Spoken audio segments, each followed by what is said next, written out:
Fala galera, bem-vindos de volta ao canal do Professor Valentim e hoje trago para vocês um simuladão de questões do Enem, questões de matemática, né? Botei aí 22 questões para ver se fosse na prova, se fosse hoje, como é que você estaria. Em toda questão eu vou botar o percentual de acertos fornecido pelo próprio INEP e aí você tira suas conclusões. Se foi muita gente, se foi pouca gente, se foi fácil ou se foi difícil, ok? Agora chega de papo e vamos à primeira questão. Questão de número 1 diz que um experimento consiste em colocar certa quantidade de bolas de vidro idênticas em um copo com água, até certo nível, e medir o nível de água, conforme ilustrado na figura a seguir. Como resultado do experimento, concluiu-se que o nível de água é função do número de bolas de vidro que são colocados dentro do copo. Tem uma quantidade de bolas de vidro aqui e a altura sobe, a altura Y. O quadro a seguir mostra alguns resultados do experimento realizado. Bom, eu tenho aqui para 5 bolas, uma altura. Para 10 bolas, outra altura.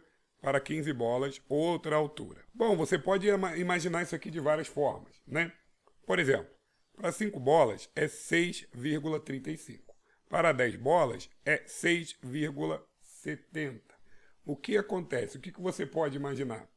De 5 para 10, você tem um aumento de 5 bolas.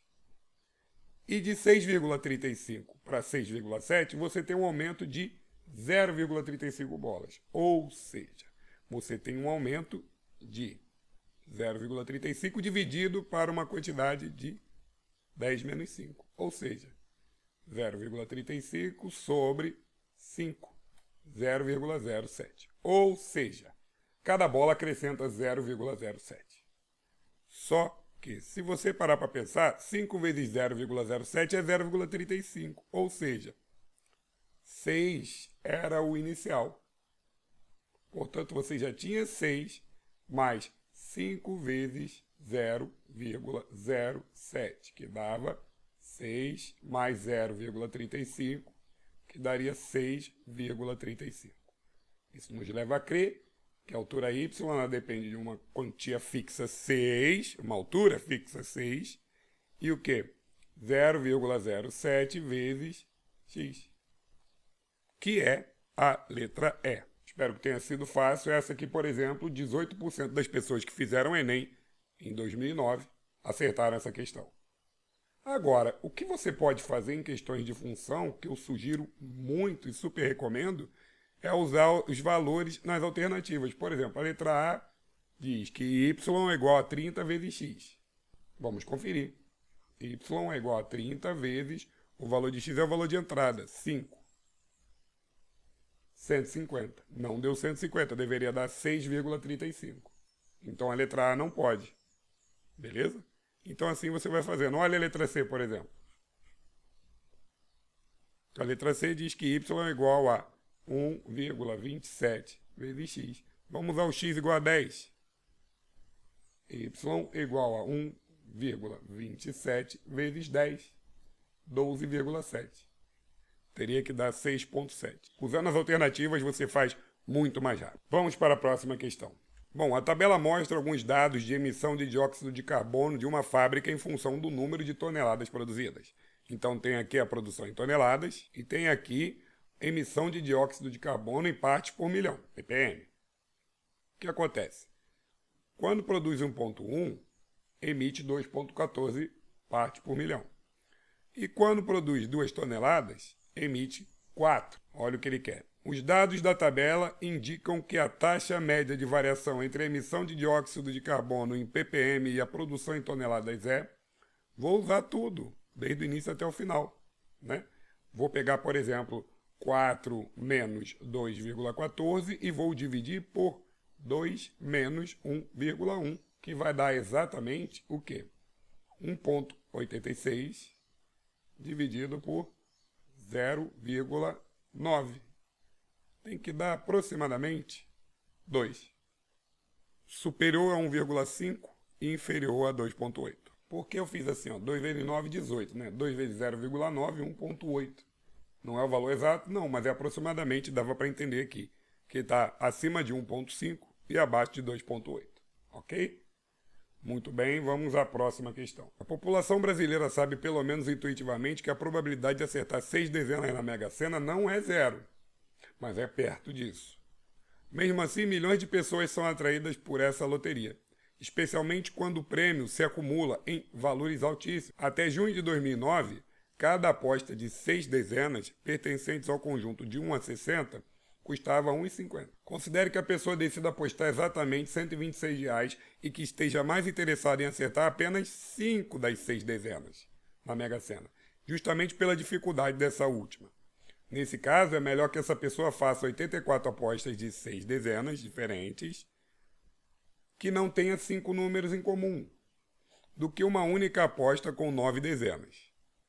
Uma única aposta com 9 dezenas, porque a probabilidade de acertar a quina no segundo caso em relação ao primeiro é de aproximadamente. Então, para quem não entendeu o texto, vamos lá, ele quer acertar a quina com 84 apostas, primeira situação, 84 apostas, com 6 dezenas cada uma, ele visa grupos de 5 a 5. Por que combinação? Porque a ordem não importa, né? O que importa são os valores serem sorteados lá, os números serem sorteados. E na segunda situação, ele quer apenas uma aposta, né? Só que uma combinação de 9 dezenas tomadas 5 a 5. Quer saber qual é o mais vantajoso. Na verdade, ele já afirma que a primeira situação é mais vantajosa, mas ele quer saber quantas vezes mais, ok? Bom, então, recapitulando, com R$ 126 ele tem condições de fazer 84 apostas, né? De 6 dezenas, visando acertar 5. Vamos lá. 84 vezes 6 fatorial sobre 5 fatorial, 6 menos 5, 1 fatorial. Ou seja, vai dar 84 vezes 6, que dá exatamente 504. E aqui ele tem apenas uma aposta, pagando R$ 126. Só que ele consegue apostar 9 dezenas, né, visando acertar 5. Então, ele tem 9 fatorial sobre 5 fatorial, 4 fatorial. Abre o 9, 9, 8, 7, 6, 5. 5 fatorial e 4, 3, 2, 1. Cota o 5 com 5. Teremos então aqui 9 vezes 8 vezes 7 vezes 6 dividido por 4, 3, 2. 2 vezes 3, 6. Pode cortar aqui. 4 cota com 8, que dá 2, que vai dar exatamente 126. O que nós podemos observar? A probabilidade de acertar a quina num segundo caso é menor. Mas quantas vezes menor? Bom, a gente pega o 504 e divide por 126, que dá exatamente 4. Ou seja, a probabilidade de jogar apostando 9 dezenas é 4 vezes menor. Espero que tenham entendido. Eu fiz apenas a combinação de 6, 5 a 5, né? 84 vezes, porque são 84 jogos. E depois eu fiz a combinação de 9, tomados 5 a 5 apenas uma vez, porque é um jogo só. Vamos à próxima questão. Uma empresa que fabrica esferas de aço de 6 centímetros de raio utiliza caixas de madeira na forma de um cubo para transportá-las. Sabendo que a capacidade da caixa é de 13.824 centímetros cúbicos, então o número máximo de esferas que podem ser transportadas em uma caixa é igual a... Primeiro, vamos lá, o volume da caixa é a aresta ao cubo, que dá 13.824. Se você tirar a raiz cúbica de 13.824, dá 24. Ou seja, a sua caixa ela tem 24 centímetros de aresta. O que significa isso? Significa que você consegue botar quantas esferas aqui? Se cada esfera tem 6 centímetros de raio, você consegue botar 12 de diâmetro, ou seja, 12, 12, 12, cada pedaço desse vai uma esfera. Ou seja, você vai conseguir botar 8 esferas dentro dessa caixa. Vai uma aqui, outra aqui, uma aqui, outra aqui, e do outro lado, partindo ao meio, mais 4. Né? Sei que o desenho pode não ter ilustrado muito bem, mas você vai conseguir botar 8 esferas. B de bola. Vamos à próxima questão. A rampa de um hospital tem na sua parte mais elevada uma altura de 2,2 metros. Um paciente, ao caminhar sobre a rampa, percebe que se deslocou 3,2 metros e alcançou uma altura de 0,8 metros. A distância em metros que o paciente ainda deve caminhar para atingir o ponto mais alto da rampa é D. Vamos lá. Um triângulo, rampa. E o que acontece aqui? A rampa de um hospital tem a sua parte mais elevada uma altura de 2,2 metros. Correto? Então, o paciente, ao caminhar sobre a rampa, percebeu que se deslocou 3,2 metros e olhou para baixo, viu que tinha uma altura de 0,8 metros. Quanto ainda falta para se deslocar? Basicamente isso, semelhança de triângulos. O pequeno da ponta, que eu vou pintar aqui de amarelo, e ele todo, que é o maior. Então, eu poderia te garantir que 2,2 está para 0,8, né? A altura está para a altura, assim como a hipotenusa maior, que é 3,2 mais x, está para a hipotenusa menor, que é 3,2. Beleza? Bom, vamos multiplicar aqui, cruzado. Teremos então que 3,2 vezes 2,2 é igual a 0,8 vezes 3,2 mais x. Ok? Então, o que eu tenho aqui? Vou manter 3,2 vezes 2,2 igual 0,8 vezes 3,2, né? Que dá 256, voltando duas casas. 2,56. Mais 0,8x. Acontece que eu posso simplificar aqui, ó. Posso dividir a linha toda por 0,8 para dar uma simplificada. Olha só o que ia acontecer. 3,2 por 0,8 dá 4. 4 vezes 22. Igual 2,56 dividido por 0,8 dá 3,2. Mais 0,8 dividido por 0,8 que dá x. Assim eu simplifico. 4 vezes 2,2, que dá 8,8. Igual a 3,2 mais x. Passo 3,2 diminuindo, então teremos x igual a 8,8 menos 3,2, que dá 5,6. Ou seja, ainda faltam 5,6 metros para andar até o final da rampa. Muito bem. Vamos para a próxima questão. 6. Em Florença, Itália, na igreja de Santa Croce, é possível encontrar um portão que aparece os anéis de Borromeu. Alguns historiadores acreditam que os círculos representavam as três artes, escultura, pintura e arquitetura, pois elas eram tão próximas quanto inseparáveis. Quais dos esboços a seguir melhor representam os anéis de Borromeu? Vamos olhar as alternativas e ver qual que é melhor se encaixa e ver o absurdo. Por exemplo, essa aqui, por baixo, por cima, por baixo, por cima, ok. Por cima, já não pode, ó, tá vendo? Não dá certo. Vamos lá, por baixo, por cima, não pode, tem que ser alternado. Letra C, por cima, já deu errado. Letra D, por cima, por baixo, ok. Agora o de cima aqui, por baixo, também não pode. Olha a letra E, por baixo, por cima, ok. Por cima, por baixo, ok. Por baixo, por cima. Certíssimo, é a letra E, ok? Para o elo prender tem que estar entrelaçado, um por cima, outro por baixo. Isso aqui foi uma questão do Enem, sim, né? Foi de 2009 e o percentual de alunos que acertaram foi de 69%. Né? Bastante gente acertou essa.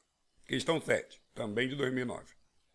As figuras a seguir exibem um trecho de um quebra-cabeça que está sendo montado. Observe que as peças são quadradas e que há 8 peças no tabuleiro da figura A e 8 peças no tabuleiro da figura B. As peças são retiradas do tabuleiro da figura B e colocadas no tabuleiro da figura A na posição correta.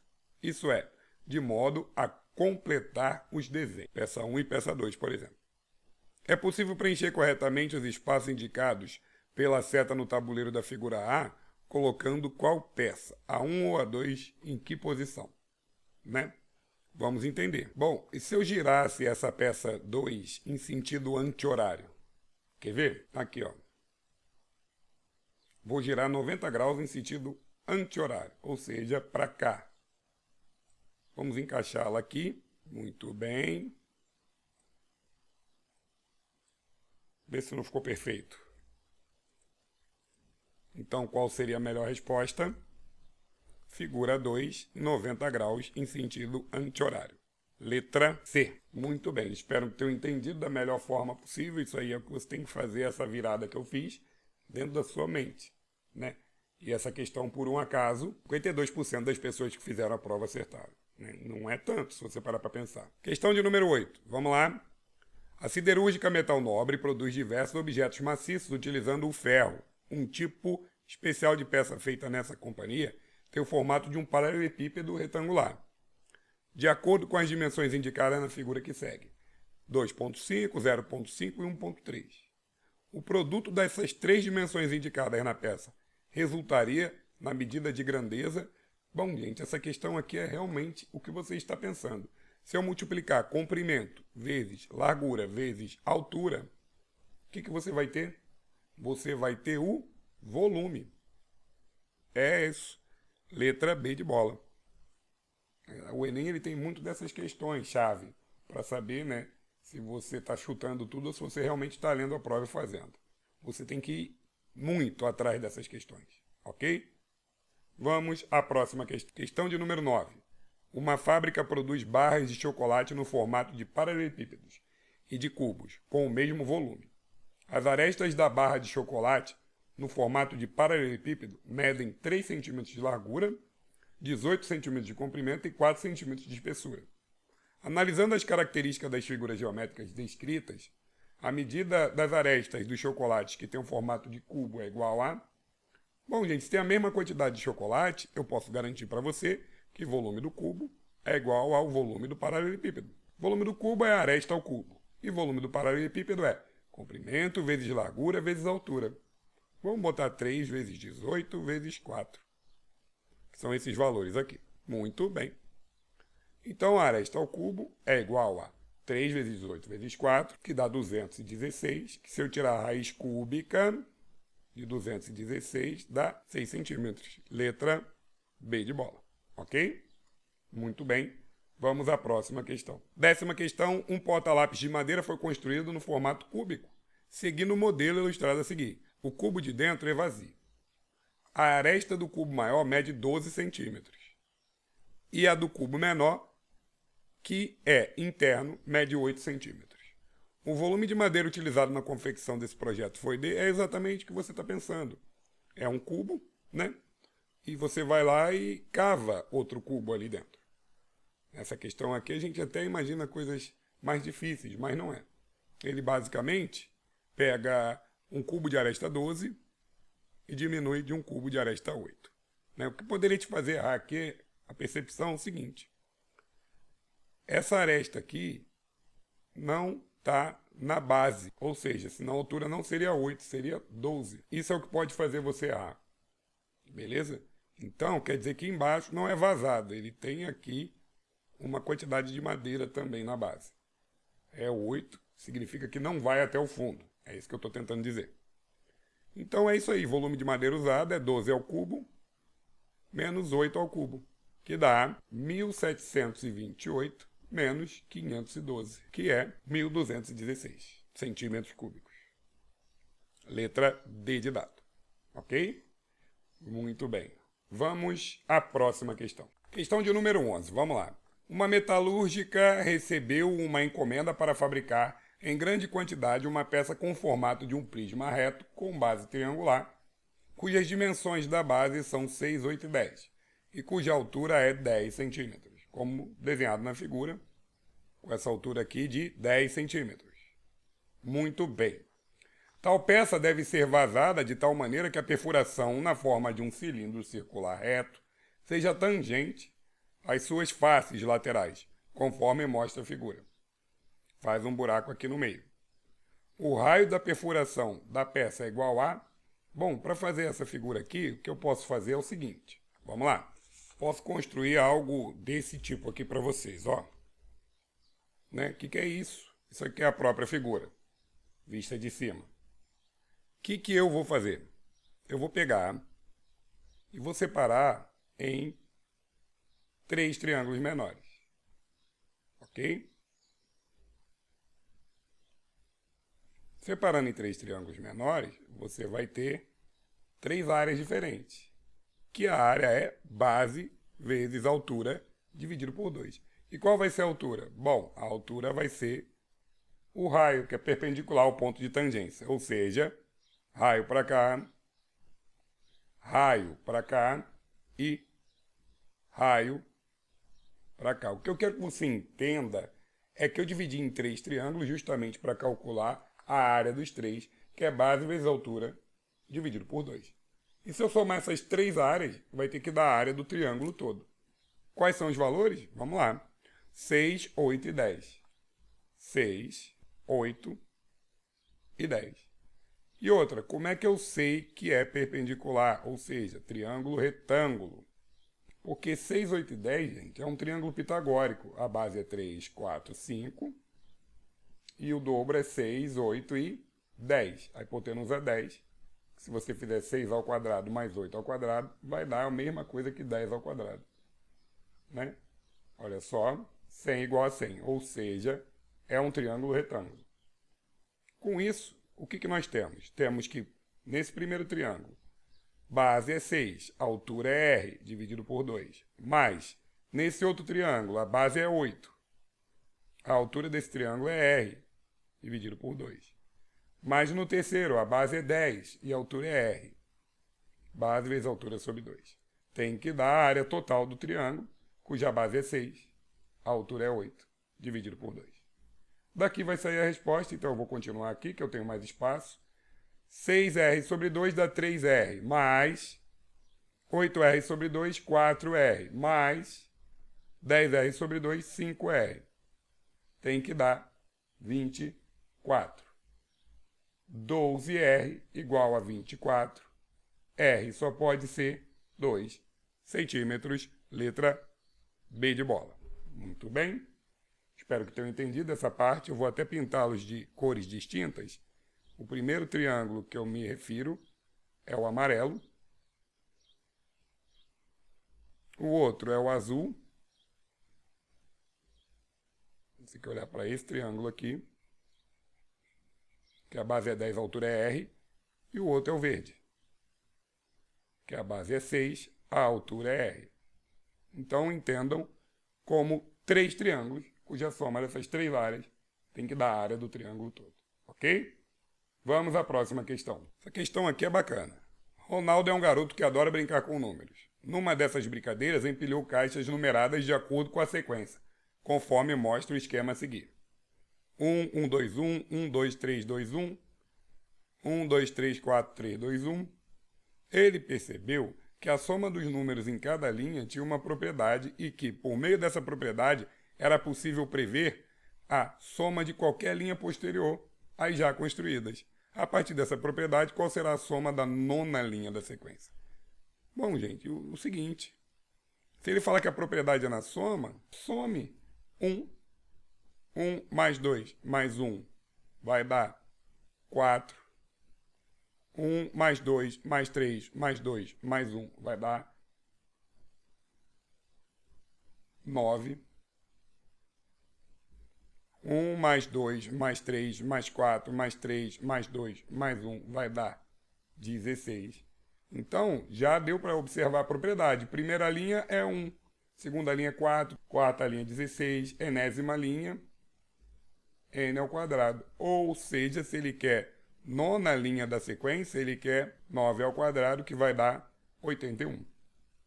Letra D de dado. Pois é. Uma questão simples. Será que foi difícil? Nesse ano, 32% das pessoas que realizaram essa prova acertaram. Observe os padrões. Sim. Próxima questão. O número mensal de passagens de uma determinada empresa aérea aumentou no ano passado nas seguintes condições. Em janeiro foram vendidas 33 mil passagens. Em fevereiro, 34.500. Em março, 36 mil. Esse padrão de crescimento se mantém para os meses subsequentes. Quantas passagens foram vendidas por essa empresa em julho do ano passado? Bom, o que você tem que entender é que começa com 33 mil, depois vai para 34.500, depois vai para 36 mil, e assim vai. Ou seja, está somando 1.500 para cada um. Isso é uma progressão aritmética. Quantas passagens foram vendidas por essa empresa em julho do ano passado? Bom, a questão é a seguinte, ó. Janeiro foram vendidas 33 mil. Janeiro, fevereiro, março, abril, maio, junho, julho. Que é o que ele quer. Então, meus queridos, olha só. A1, A2, A3, A4, A5, A6, A7. Ele quer o A7, o sétimo termo. Ah, Valentim, dá para ir somando de 1.500 em 1.500? Dá, pode fazer. Né? Se você for somando de 1.500 em 1.500, você vai chegar na resposta tranquilamente. O que eu vou fazer aqui é o seguinte. Eu vou usar a fórmula, né? Que a n é igual a A1 mais n menos 1 vezes a razão. Essa fórmula aqui é termo geral da progressão aritmética. Então, eu quero saber o sétimo termo.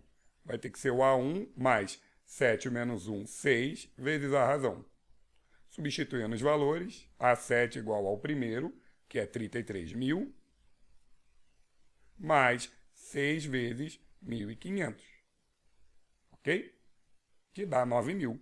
Ou seja, A7 é igual a 33 mil mais 9 mil. 33 mil mais 9 mil vai dar quanto? 42 mil.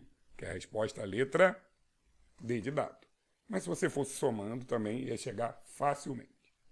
Só não pode errar, né? Uma questão bem tranquila, por sinal. Vamos à próxima questão. O gráfico mostra a velocidade de conexão à internet utilizada em domicílios no Brasil.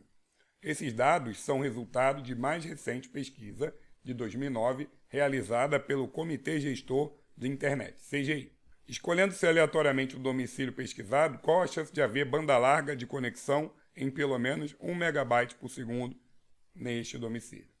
Bom, vamos lá. Pelo menos 1 megabyte, quer dizer, é de 1 mega para cima. Então vai ser o quê? 15, 5, 1 e 1. Então as minhas faixas de interesse são 15, de 1 mega a 2 megas, de 2 a 4, 5, e de 4 a 8, 1, e acima de 8, 1. Né? Essas quantidades. Então vamos lá. Eu vou somar essa galera. 15 mais 5 mais 1 mais 1, que é todo o meu conjunto de interesse, né? Dividido pelo espaço amostral, que é todo mundo. Ou seja, 34 mais 20 mais 15 mais 5 mais 1 mais 1 mais 24. Em cima vai dar 22. Embaixo vai dar 34 mais 20, 54. Mais 20, 74. Mais 2, 76. Com 24, 100. Ou seja, está de graça. Probabilidade de 22%.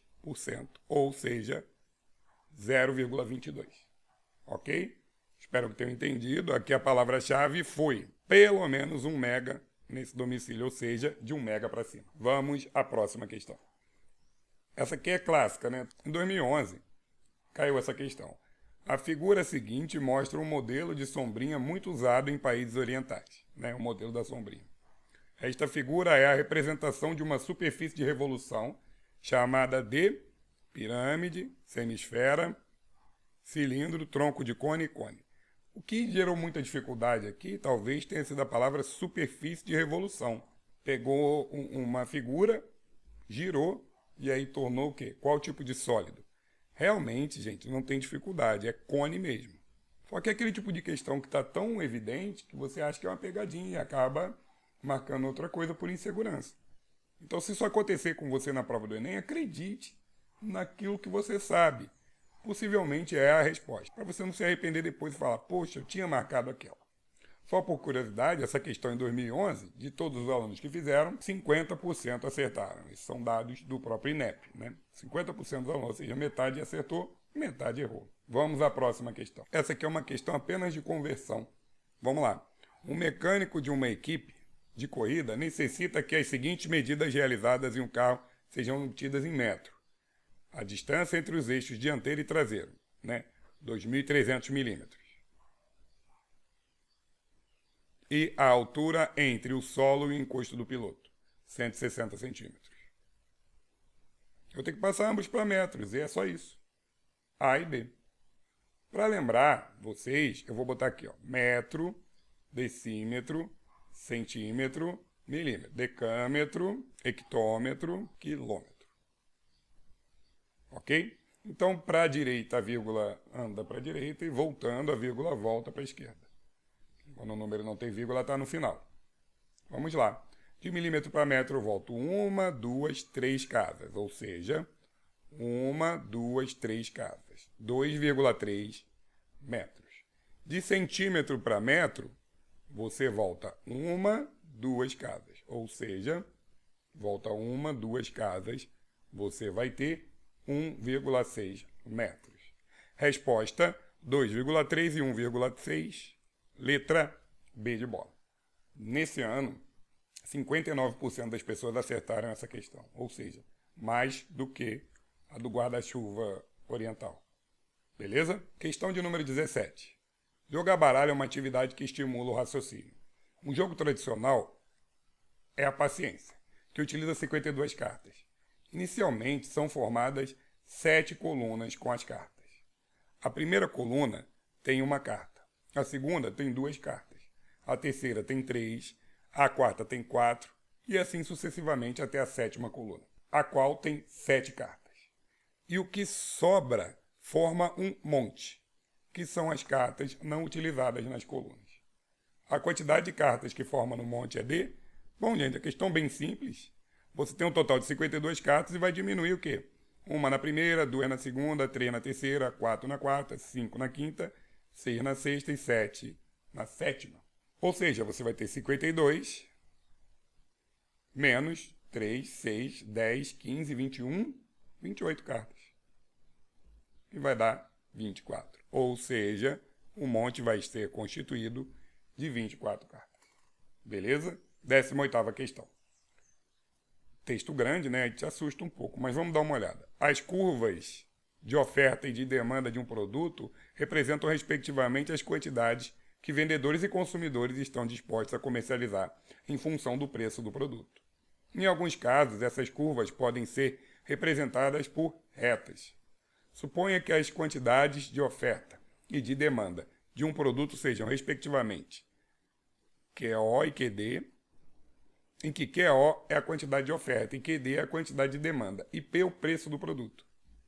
A partir dessas equações de oferta e de demanda, os economistas encontram o preço de equilíbrio de mercado, ou seja, quando QO e QD se igualam. Para a situação descrita, qual o valor do preço de equilíbrio? Bom, se você olhar só para preço de equilíbrio, você vai pensar assim, não estudei preço de equilíbrio. Só que olha só, gente, QO e QD se igualam. Simples, é só pegar as duas funções e igualar. Ou seja, menos 20 mais 4P tem que ser exatamente igual a 46 menos 2P. É isso. Ele fala aqui, QO igual a QD. 4P recebe somando 2P e o 46 recebe somando 20. 6P igual a 66. Passo 6 dividindo. 66 dividido por 6 dá 11. Que é a resposta letra B de bola. Beleza? Pausem, absorvam com carinho, tentem fazer novamente. E é isso aí. Próxima questão. O diretor de uma escola convidou 280 alunos de terceiro ano a participarem de uma brincadeira. Suponha que existam 5 objetos, 6 personagens numa casa de 9 cômodos. Um dos personagens esconde um dos objetos em um cômodo da casa. O objetivo da brincadeira é adivinhar qual objeto foi escondido por qual personagem e em qual cômodo da casa o objeto foi escondido. São as regras do jogo de tabuleiro detetive, né? Vendido também como clue, pista. Todos os alunos decidiram participar. A cada vez um aluno é sorteado e dá a sua resposta. As respostas devem ser sempre distintas das anteriores. E o mesmo aluno não pode ser sorteado mais de uma vez. Se a resposta do aluno estiver correta, ele é declarado vencedor da brincadeira. E ela termina. O diretor sabe que algum aluno acertará a resposta, porque são 280 alunos. Pelo princípio fundamental da contagem, você tem 5 objetos, 6 personagens e 9 cômodos, né? Que vai dar 270 tipos de respostas diferentes. E você tem 280 alunos nessa escola. O que significa? Significa que se todo mundo errar, só o último acertar, ainda vão sobrar 10 alunos. Ou seja, tem mais aluno do que resposta, o que garante que a brincadeira vai ter solução. Portanto, a alternativa é a letra A, 10 alunos a mais do que as possíveis respostas distintas.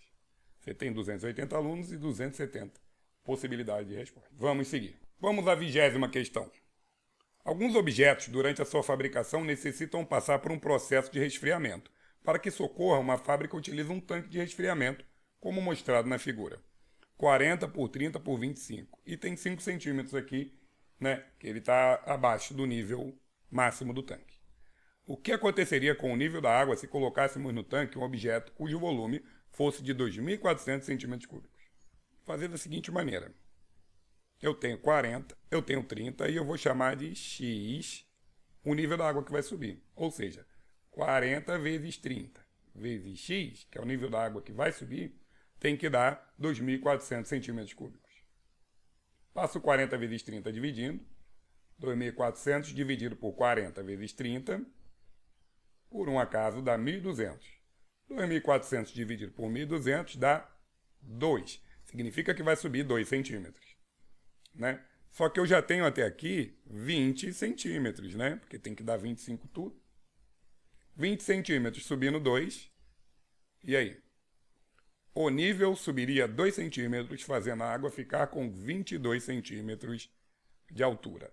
Questão 20, letra C. Né? Lembrando que volume de paralelepípedo é comprimento vezes largura vezes altura. Vamos à próxima questão. Questão 21 também é bastante confortável, né? Maria quer inovar em sua loja de embalagens e decidiu vender caixas com diferentes formatos. Nas imagens apresentadas estão as planificações dessas caixas. Uma planificação, planificação, planificação. Para quem nunca ouviu esse nome, é como se você pegasse uma caixa de pasta de dente e abrisse, né? De forma plana. Então, isso é a planificação do sólido. Bom, gente, esse primeiro aqui dá para perceber fácil que é um cilindro, né? O cilindro ele tem um círculo em cima, tem uma superfície lateral e um círculo embaixo. A grosso modo é assim. Então, você tem a letra A, a letra D e a letra E de possibilidade. Olha que legal, isso aqui é um prisma, né? Ele tem a base pentagonal em cima também e ele tem 5 lados. Então, prisma de base pentagonal também é uma possibilidade, a letra A. Prisma somente, segura, né? Uma informação. Prisma de base pentagonal na letra B também. Agora, na última, não tem como. É como se fosse uma flor. Essa aqui é a base e as 3 paredes vão subir. Ou seja, vai virar uma pirâmide do tipo triangular. Portanto, eu tenho cilindro, prisma de base pentagonal e pirâmide. Letra A. Então, essa foi a questão de número 21. Vamos à última questão dessa longa sequência de exercícios. O gráfico mostra a variação de extensão média de gelo marítimo em milhões de quilômetros quadrados. Comparando dados dos anos de 95, 98, 2000, 2005 e 2007, os dados correspondem aos meses de junho a setembro. O Ártico começa a recobrar o gelo quando termina o verão, em meados de setembro. O gelo do mar atua como o sistema de resfriamento da Terra, refletindo quase toda a luz solar de volta ao espaço. Águas de oceanos escuros, por sua vez, absorvem a luz solar e reforçam o aquecimento do Ártico, ocasionando derretimento crescente do gelo. Com base no gráfico e nas informações do texto, é possível inferir que houve maior aquecimento global em... Bom, eu gostaria que observassem que essa curva, ela representa o quê? A variação da extensão média de gelo marítimo em milhões de quilômetros quadrados. Ou seja, quanto mais gelo, menos aquecimento. Com base no gráfico, nas informações do texto, é possível inferir que houve maior aquecimento global em... Vai ter o maior aquecimento global quando tiver a menor extensão de gelo, que é no ano de 2007. que alcança aqui o menor índice, letra E. Bom, vou terminar por aqui, a aula ficou bem grande. Eu ia fazer em módulos, mas eu vou colocar o arquivo do simulado, então vai ter todo o gabarito aí num vídeo só. Espero que você faça uma boa prova e continue estudando. É sempre muito bom. Valeu? Muito obrigado por ter chegado até aqui e até a próxima. Valeu!